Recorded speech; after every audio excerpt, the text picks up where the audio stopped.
Good afternoon and welcome to the Harrod Family Bible Study.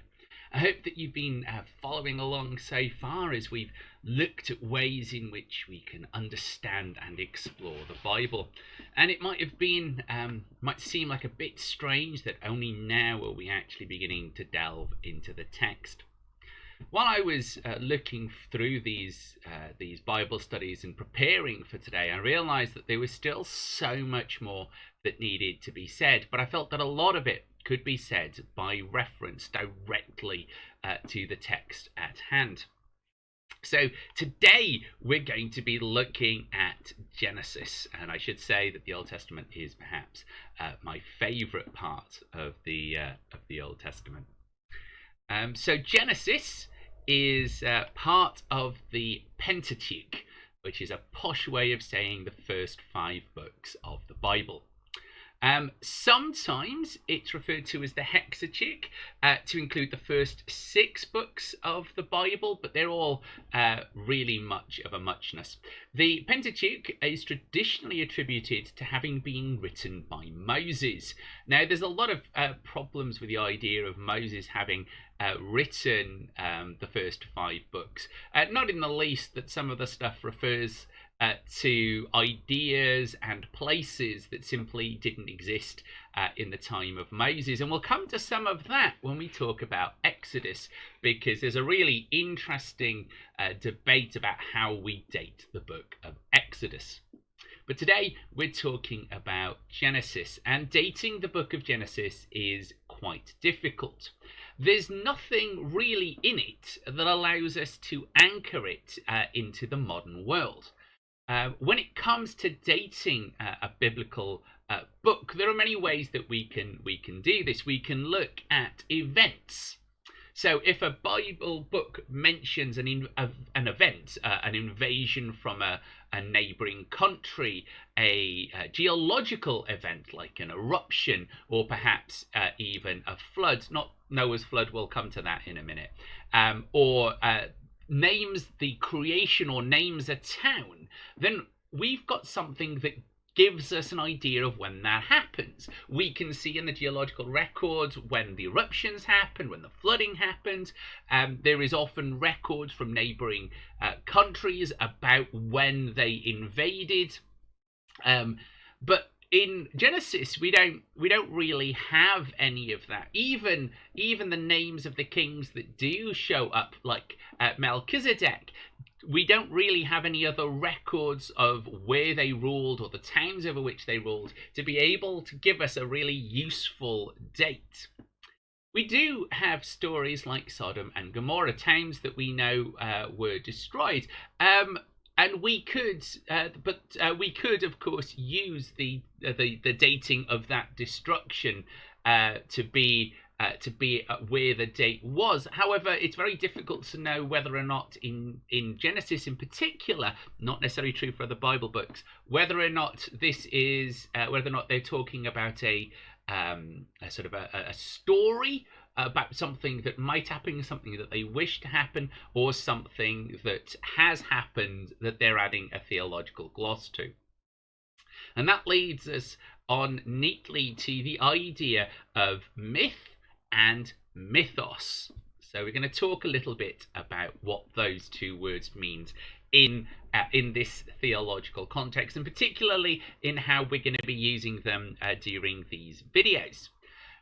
So myths are generally things that, as far as we can work out, remain in the realm of myth. That's not that they were necessarily made up, but they have perhaps stories of a much more fanciful nature. So myths in this case would be perhaps Genesis 1 and 2, talking about the fall and the story of Noah.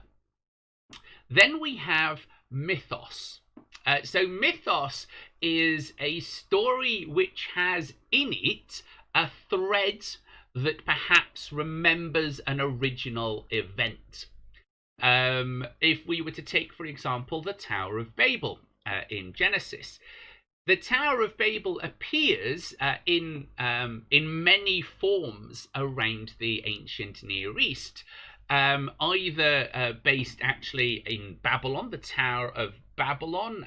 It appears as a story between two cities vying for the blessing of a deity, and one building a tower higher to try and get the blessing of the deity.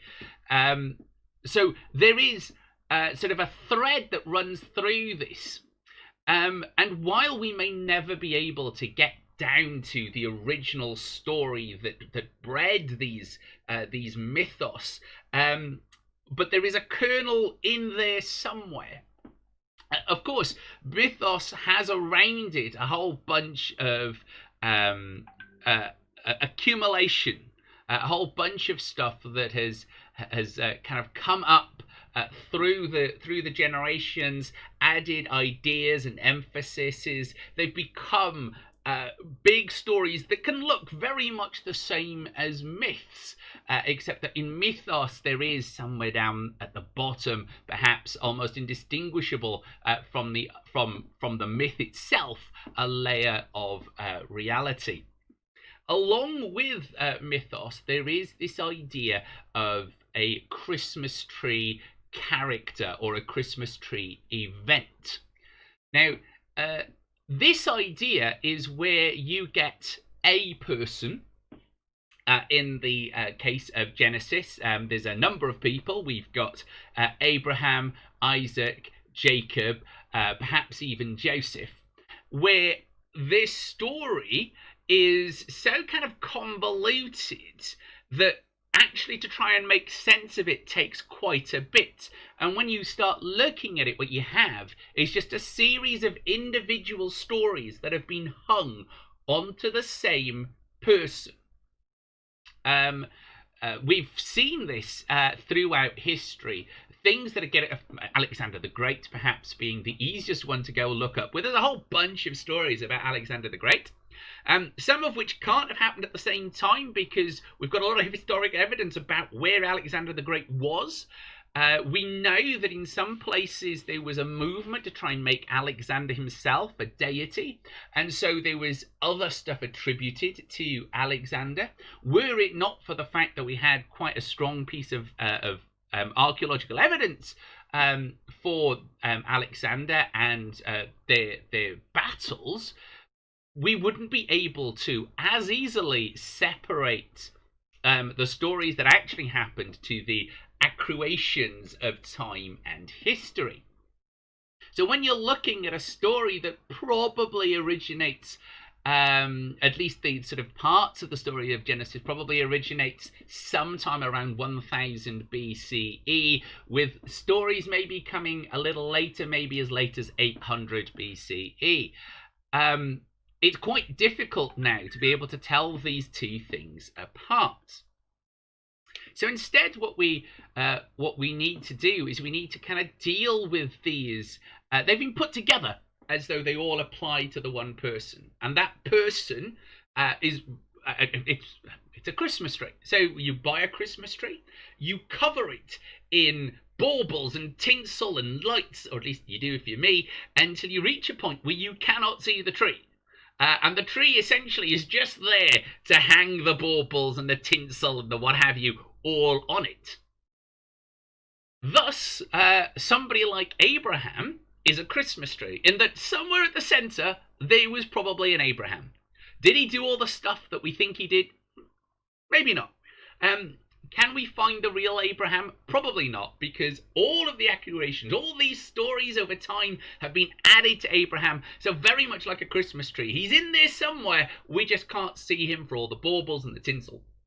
And these are all stories that either that were floating around, maybe without a person, or they were stories that sounded like Abraham might have done them, and so got attributed to Abraham over time. And this sort of form of creating a kind of collective story around a central hero is not unknown in the ancient world, and you can see it all over the place. It's the way in which you tend to see humans becoming like gods, where they have story after story after story attributed to them, and those stories get grander and grander and grander until eventually we're talking about kind of a deity. And when you start looking at the stories in the way in which they've been placed, as people try to put them in chronological order, you have at one point a person with a whole bunch of power that doesn't seem to be available in the next story, and you have to kind of go, well, if they could do that in that story, why can't they do it? Why can't they do it here? And it's because these stories exist individually before they're collected together. Say too, with a lot of our Christmas tree people, like Abraham and Isaac. So at the heart of a lot of these stories, there is a truth. I would surmise that at the heart of all of these stories, there is an Abraham, there is an Isaac. And that these stories, probably some of them do reflect the original Abraham. And other stories have maybe been done based on stories that sounded like them. Now, to the modern ear, that sounds a bit strange, but to the ancient world, it was done all the time. And the stories were used to typify, to explain the kind of personality that person had, to explain the kind of moral and upright standing that they had, to show ways in which other stories may not make clear just how that particular person dealt as a hero with all that was going on. So Genesis itself is pretty much split into two halves. On the one side, we have a whole bunch of myths and mythoses, stories that you probably know quite well. They're still even taught, not in the way that they are in the Bible, but in a slightly glossed and happy-sounding way in Bible studies and in children's stories. So you've got the fall, Adam and Eve in the garden. You've got the story of Noah, which takes up quite a bit in there. You've got Cain and Abel. You've got the story of the Tower of Babel, and so on. These stories are very typical of the ancient world. They are creation narratives. And they're all about talking about how this particular nation came to be. These creation narratives are unusual in that they don't seem to start with a terrifying deity, which for a lot of the ancient Near East, creation stories were often about the defeat of a great evil, a chaos, a Tiamat, a great dragon, the sort of the calming, the kind of controlling of nature in some way to make a place for the nation. In Genesis, in our two stories, they reflect the same idea of Yahweh bringing the world into being, and particularly bringing into being this land of the ancient Near East, this fertile crescent. Those of you that have read the opening of Genesis will know that there is a Genesis 1 and a Genesis 2, and these are near enough different stories. Genesis 1 is a story that simply gives you the order in which things happened from start to finish, and it contains the truth that Yahweh made the world. Excuse me. In Genesis 2, we have the same idea, which is then glossed a little more. I'm very popular today. I'm just going to stick this on quiet. It contains the truth of God creating the world, but goes on to explain a little bit about how humans are no longer living in a paradise, and kind of explains the beginning of evil thoughts and evil actions and how they come into the world, almost setting up this evil, this serpent as kind of being the one that begins this cosmic battle. A very interesting, much more different way from where we see in the others, where the serpent begins as a deity. Here, they're very much removed of their power, under the power of Yahweh. As we work through this, we also get to the story of Noah. And Noah, I think, and we've talked a little bit about this, if you have a read of the story of Noah, there's a whole bunch of inconsistencies in there, which would suggest a very highly edited story, brought together with all the little bits. And if you read it, one of the things that you probably know about the story of Noah is that the animals went on 2 by 2. It's not actually in the story of Noah. They were either 6 pairs or 7 pairs, depending on whether or not they were clean or unclean animals. And it was only the unclean animals that went on in smaller numbers, which isn't the way you remember it probably at all. But it's how we've tried to kind of make the story, try and make sense as we've read it back to ourselves. At the end, around chapter 11, we get the beginning of the story. It goes from this great cosmic idea looking at sort of the creation of the world and this removing of all the animals of myth, which is what the story of Noah does. Noah is that watershed moment where all the animals, the monsters of the past, are removed to explain why those monsters don't exist anymore.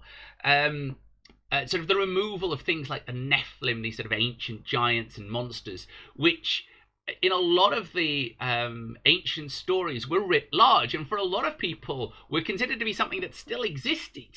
And Noah is a handy story that says, well, they're gone now. God just wiped them out, which is kind of the role it plays in the narrative. Then you've got the story of Babylon, which talks about how all languages came into being.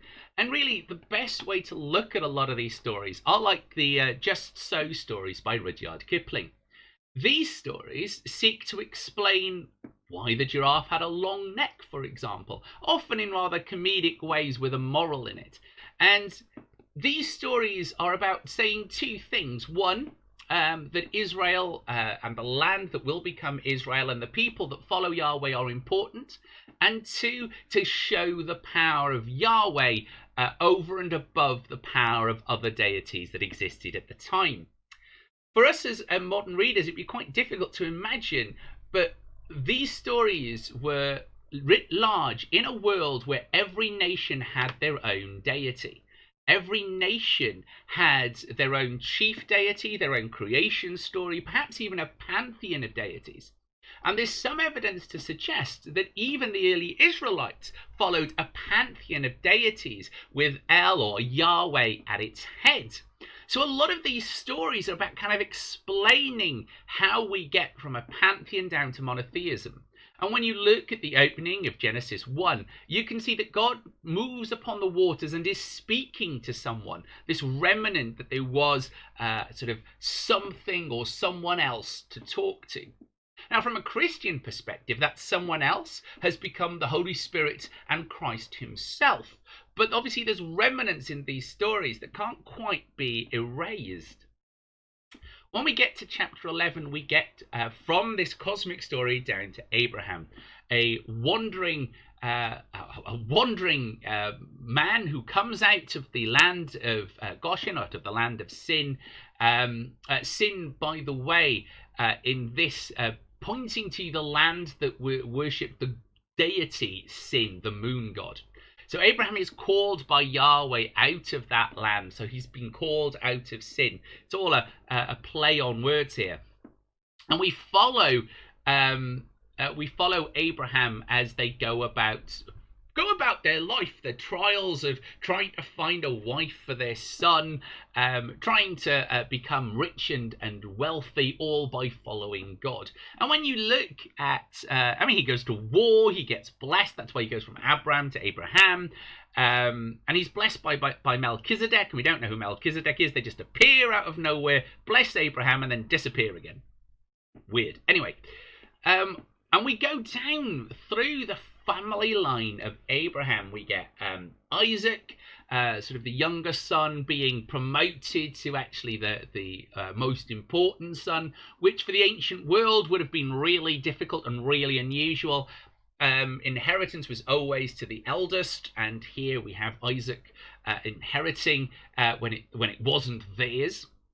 And we've got a whole bunch of children being born. Shem, one of the children of Abraham, lives for 600 years. And it's ideas like that that suggest that a lot of these dates are being placed upon the shoulders of half-remembered ancient characters.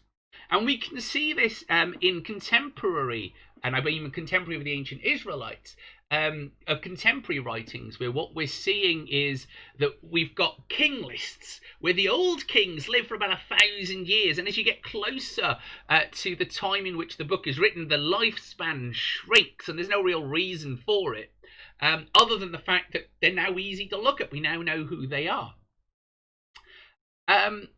Lots of thinking has been gone into trying to explain why, for example, Shem managed to live for 600 years.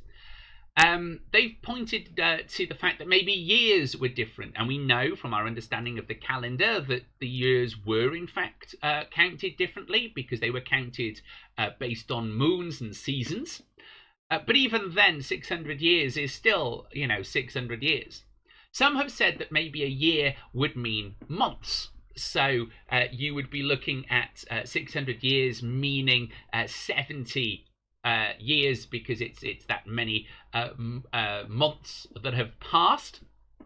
But even then, the sense of the story is that this person lived a really long time. And while perhaps somebody living to 70 years in the ancient world was unusual, it wasn't as unusual as we would like to think. A lot of it depended on diet and whether or not you had people to look after you. So 50, 60, 70, unusual, but not unheard of. So what do we do with these? What do we do with these numbers? I think really we need to take them at face value. We need to accept that people thought that they lived for 600 years, and really that just translates to a really long time. The Bible does this a lot. It takes big numbers and uses them to mean a long time, but we don't actually know how. 40 tends to be this golden number, or 400. They wandered for 40 years. They were lost for 400 years. And what it means is a long time, but we don't know how long. And I think here 600 years means the same. A long time, but like a really long time. But we don't actually know how long. And a lot of this comes about because when you're trying to date things in the ancient world, you need dating. You need a way of doing so. In the modern world, we count numbers from an arbitrary line in the sand, which we took to be the birth of Christ. And from there, we count backwards, so the numbers get bigger, and we count forwards down to us, so the numbers get bigger, going in both directions away from year zero. Well, obviously, in the ancient world, Christ hadn't been born, so they've got no idea that from our perspective, they're living in 1000 CE. There isn't a global agreement on dates. That doesn't really kind of happen until you start getting empires, and we're talking empires the size of Rome here, which are able to impose their will. And in order for a bureaucracy to function, you need dates so that everybody can agree what year you're living in. Generally, it was regnal years. What I mean by that is the years of kings. So in the year 7 of King Boris, that was when events happen. And so you can then work out, because you know how long that king has ruled, you know how long their successor has ruled, where and when in the time that happens. The only king that we kind of have in the life of Abraham, mentioned with a kind of with a way that we can kind of put a name to it, is Melchizedek, and we don't really actually know when Melchizedek actually lived. There are other markers in there, the wars that Abraham fought, that might be able to help us date Abraham, but the information is so spotty and so difficult because the other kings are given generic names, which means that it's very difficult to work out where it is, though lots of attempts have been made to do so. So if we don't have regnal years and we don't have modern accounting, it's very easy to see how terms like a long time ago just were what the basis of these numbers mean. And you've also got to put behind this that not everybody would be able to count. And not everybody would be able to read. And here we need to introduce an idea called functional literacy. Quite a difficult concept to explain, but most traders would be able to deal with my chicken is worth or my 2 chickens are worth a sheep. Okay, so they would know, they would understand that as a basis. So they would have the ability to count in that way. They would also be, in some cases, functionally literate. By that I mean they would understand words like sheep, cow, shop, but they wouldn't necessarily know what they meant, so they wouldn't have that sort of the ability to put them into sentences, but rather know that that series of markings means shop, that series of markings means sheep. And it's a very difficult thing for us to wrap our heads around. And perhaps the one way to explain this is the way that if you were to go abroad or go to a country that you don't speak the language, there is a lot of kind of constants. Red normally means stop. If you're looking for a fire exit, it's normally marked in green. And the exit signs tends to have the same symbols on it. So if you're talking about a culture that is basically pre-alphabet here, and they tend to write in symbols, so they would understand what those symbols meant. When you kind of get that understanding, numbers like 600 are probably just kind of beyond what people can kind of conceive of, and counting would have been a bit different. So what 600 would mean to these people would just be a lot. So we've kind of covered how these people lived. We also need to have a look at the span of this story, because what the span of the Abrahamic story seems to be talking about is how their founders came to have power. Though when you actually look at it, Abraham already begins as being a relatively wealthy person. But through the life of Abraham and Isaac and Joseph, they begin to lose their money. And a lot of this happens because of a great famine. And this leads us into the story of Joseph. Joseph, which you probably know from the Joseph and his amazing Technicolor Dreamcoat. But the story is relatively the same, minus the weird dancing and foil outfits. In that Joseph is works his way up from being a slave in Pharaoh's court to being a highly honoured slave. And he is able, in this position of power, to grant his family somewhere to live in Egypt and to give them the food they need. Now, it seems that this is an ancient story which places the origins of the people of Israel in Egypt. And there's a whole bunch of interesting historical problems with this story.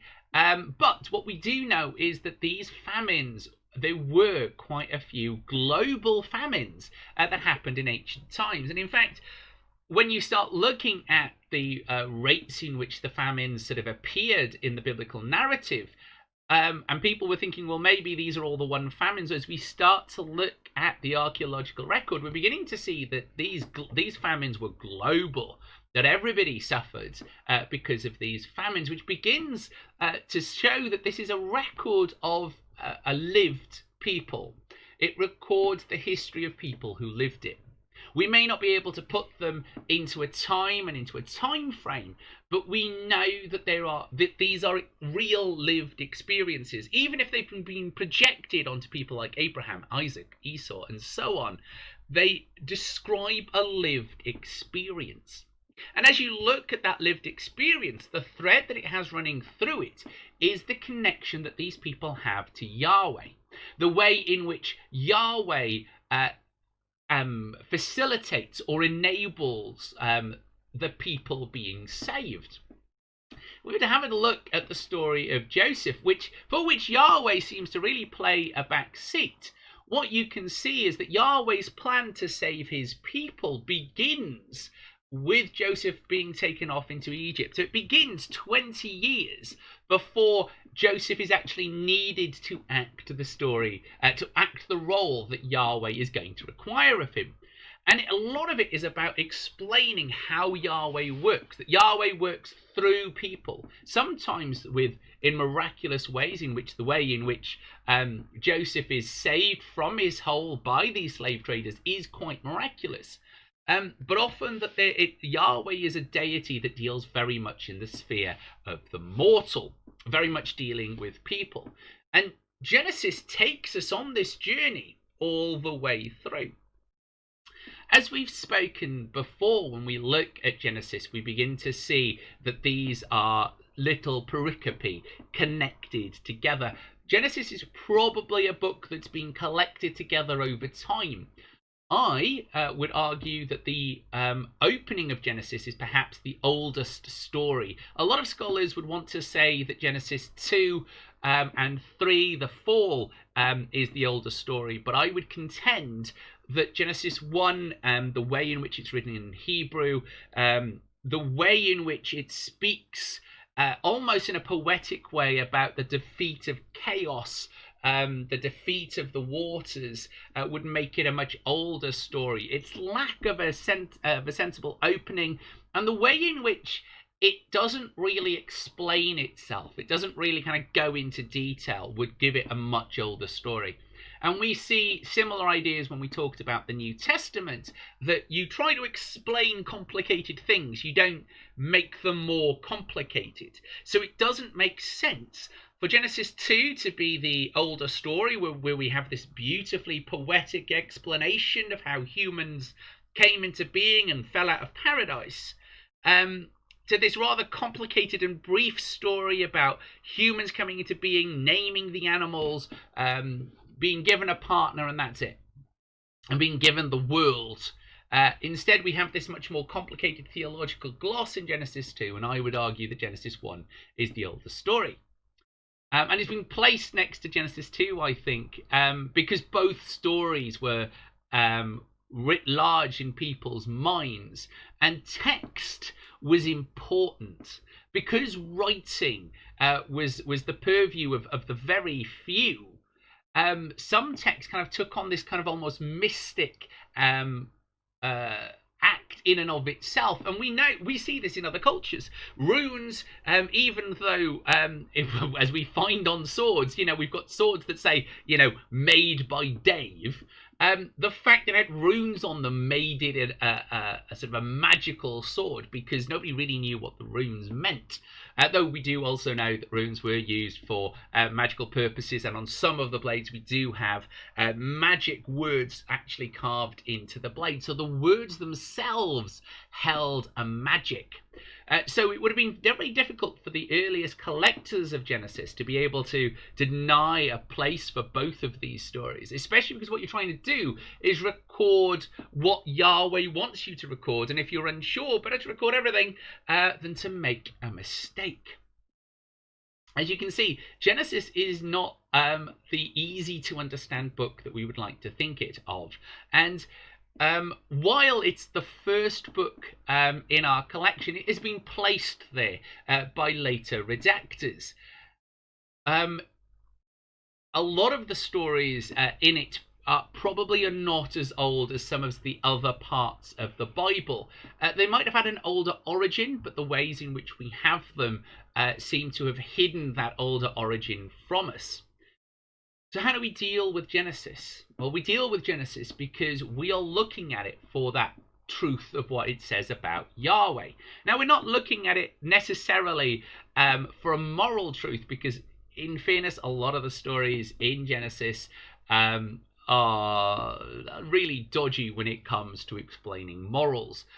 Let's give you a very well-known example, which is the sacrifice. This is where Abraham takes his son off to sacrifice him because God has asked him to. At the end, Yahweh steps in and stops the blade from falling and says, actually, that's the end of child sacrifice. But that still kind of talks a whole bunch of it being quite traumatic, and it's quite a horrific thing for a deity to ask of somebody. But we, as modern readers, tend to overthink these stories. And actually what that story is about bringing an end to child sacrifice, which we know from archaeological records was throughout the ancient Near East. And it was there for all kinds of really mundane reasons. There was no such thing as contraception. Abortion, sort of through potions, was a bit hit and miss. And during the time of famine, if you've got too many mouths to feed, what are you going to do with all those children? Sometimes sacrificing them so that they may gain quick access to heaven, so the deity will end the famine, is the shortest route to it. And it sounds horrific for us as modern readers, because it is horrific, but what choice did they have? It was either that or letting the whole family starve. So here we have, in this story, we have Yahweh saying, we don't do this anymore. I don't want child sacrifices, which is a big shift. It can also tell us a little bit about the fact that these stories were collected later, because the end of child sacrifice requires really there to be kind of a nation and a way of supporting people in famine. So grain stores or preparations against famine. So we're already talking here not really kind of the wandering Aramaean, but obviously a sort of a settled land in which these things were available.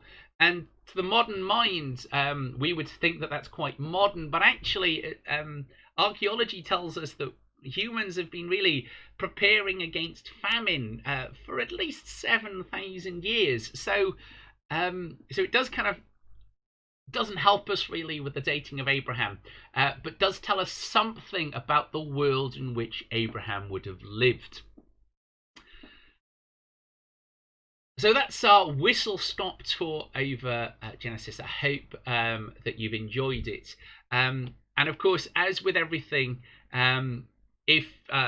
if you do want to know, please do get in touch over Twitter, and please do get in touch over Facebook. Next week, we'll be having a look at Exodus, and we'll be having a look at the problems of dating Exodus and the whole idea of dating the Exodus there. Thank you very much for joining us. I hope you have enjoyed it.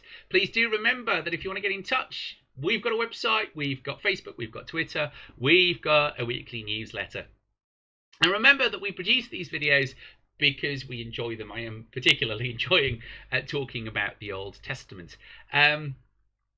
But do remember that all churches operate only out of kind donations. We get no support from the government.